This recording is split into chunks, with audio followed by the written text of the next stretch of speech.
Assalamualaikum warahmatullahi wabarakatuh.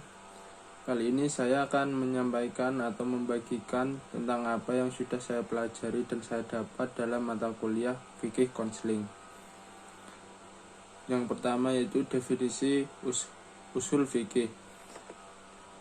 Pengertian usul fikih yang pada dasarnya adalah asal, dasar atau landasan. Dan fikih adalah ilmu tentang hukum.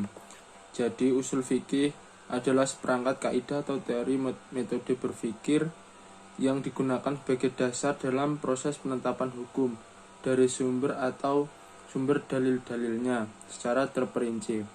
Oleh karena itu, usul fikih pada hakikatnya adalah metodologi hukum Islam. Dalam objek pembahasan ada beberapa untuk yang dapat dibahas. Yang pertama adalah dalil hukum Islam, baik yang telah disepakati ataupun yang masih diperselisihkan. Yang kedua, metode penggunaan dalil hukum, seperti metode tarjih dengan menggunakan teori taufiqih atau teori hasikh mansukh. Yang ketiga, metode penggalian hukum dari sumber asalnya, seperti dalam pembahasan masalah hukum syarat baik yang bersifat tuntutan, larangan, pilihan maupun yang bersifat dispensasi.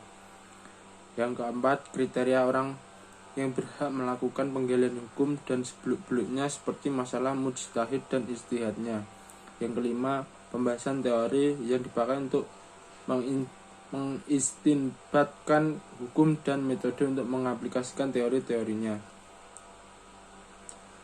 Selanjutnya, ruang lingkup pembahasan usul fikih. Yang pertama, pembagian klasifikasi hukum dalam sistem kajian syariah. Ada beberapa yang dapat dibahas dalam pembagian klasifikasi hukum ini. Yang pertama, pembagian hukum taklifi, hukum wadli, dan hukum ikhtiar.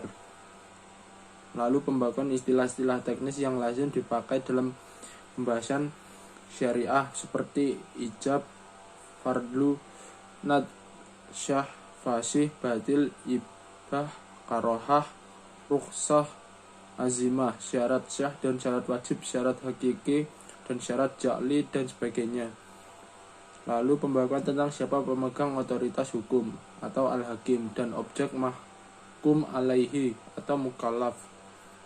Yang kedua adalah dalil-dalil hukum. Dalil yang berkedudukan sebagai sumber hukum pokok. Lalu dalil-dalil ijtihad yang berkedudukan sebagai sumber hukum sekunder. Lalu yang ketiga, penjelasan tentang metode mengeluarkan hukum dari dalil-dalilnya yang dapat dilakukan dengan pendekatan tekstual, pendekatan kontekstual, dan metode penyingkapan kasus kontradiksi, dalil nas, dan dalil ijtihad. Lalu yang keempat adalah mujtahid dan ijtihad. Lalu materi selanjutnya adalah usul fikih pada masa sahabat dan tabi'in. Usul fikih pada masa sahabat yang pertama yaitu meluasnya Islam keluar jazirah Arab memunculkan banyak kasus baru yang memerlukan fatwa terkait sumber hukum Islam. Jika jawaban atas kasus baru tidak ditemukan dalam nas Quran dan hadits, mereka bermusyawarah. Jika diperoleh kesepakatan, maka terjadilah ijma sahabat.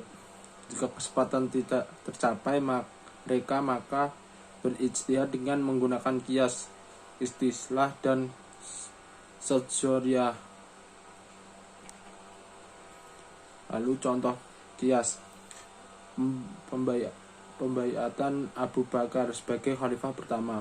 Hal ini dikiaskan dengan keimanannya dalam sholat atas perintah Rasulullah. Contoh istislah, tidak dibagikan harta rampasan perang kepada para tentara, melainkan disimpan sebagai lahan pertanian bagi kaum muslimin dan sumber dana bagi petugas negara di daerah. Contoh sadzariyah, menerapkan hukum khisos kepada semua orang yang terlibat pembunuhan terhadap seseorang demi mencegah terjadinya persekongkolan dalam pertumbuhan. Lalu Adapun faktor-faktor yang menyebabkan perbedaan prosedur penerapan teori penetapan hukum Islam. Yang pertama, perbedaan dalam memahami Al-Quran dan hadis.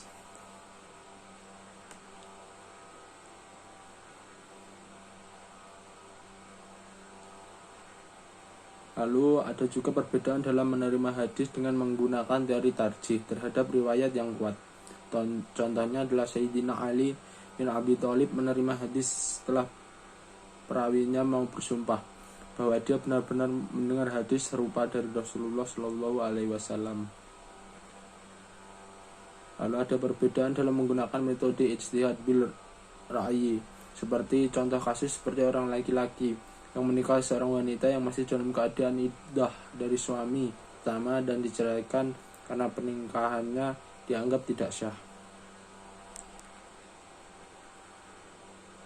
Lalu usul fikih pada masa tabi'in. Kalangan ahli hadis dihijaz menetapkan hukum kasus real yang terjadi di masyarakat tanpa memprediksi suatu status hukum problem yang belum pernah terjadi. Kalangan ahli ra'yi di Irak menggunakan teori istislah dan teori kias dengan patokan dan aturan yang sangat jelas. Lalu materi selanjutnya adalah pengertian dalil macam-macamnya dan klasifikasinya. Pengertian dalil. Kata dalil berasal dari kata kerja dalla yadulu yang berarti menunjuk. Dalil dalam usul fikih berarti petunjuk kepada keterangan hukum yang ada dalam nas Quran maupun hadis. Klasifikasi dalil hukum Al-Quran. Dilihat dari sisi asalnya terbagi menjadi dua. Yang pertama adalah dalil nas, yaitu nas Al-Quran dan nas hadis mutawatir secara langsung. Yang kedua dalil al-ra'yu, yaitu ketentuan umum yang dikembangkan dari dalil nas Al-Quran dan dalil nas hadis melalui metode ijtihad.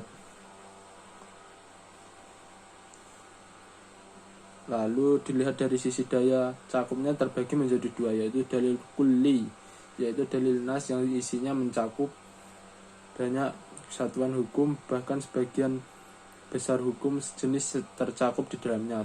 Contohnya adalah Dia atau Tuhan yang menjadikan segala yang di bumi ini untuk kamu manusia semuanya. Lalu yang kedua dalil juz'is, yaitu dalil yang menunjukkan pada satuan hukum saja, seperti ayat 96 surat Al-Maidah yang artinya dihalalkan bagi kamu binatang laut dan makanan yang berasal dari laut. Lalu dilihat dari sisi kualitasnya terbagi menjadi dua, yaitu dalil qati, yaitu dalil yang jelas dan meyakinkan bersumber dari syara'. Dalam hal ini mayoritas ulama berbeda pendapat. Yang pertama yaitu menurut jumhur ulama dalil qati adalah Al-Quran dan hadis mutawatir. Sekelompok ulama Hanafi berpendapat bahwa dalil qati adalah Al-Quran, hadis mutawatir dan hadis ahad. Lalu yang kedua adalah dalil dhanni, yaitu dalil yang mendatangkan dugaan kuat berasal dari syara', yaitu hadis ahad. Lalu berdasarkan kehujahannya, kedua jenis dalil di atas dibagi menjadi dua, yaitu qat'iyatud dalalah, yaitu dalil yang petunjuk hukumnya sudah pasti benar karena nasnya cukup jelas untuk dipahami dan langsung menunjuk kepada yang dimaksud. Lalu yang kedua daniyatud dalalah, yaitu dalil yang diduga kuat bahwa petunjuk hukumnya benar karena nasnya mengandung beberapa interpretasi, seperti pada Al-Baqarah ayat 228 yang mengandung dua interpretasi. Lalu materi selanjutnya adalah dilalatul alfaz.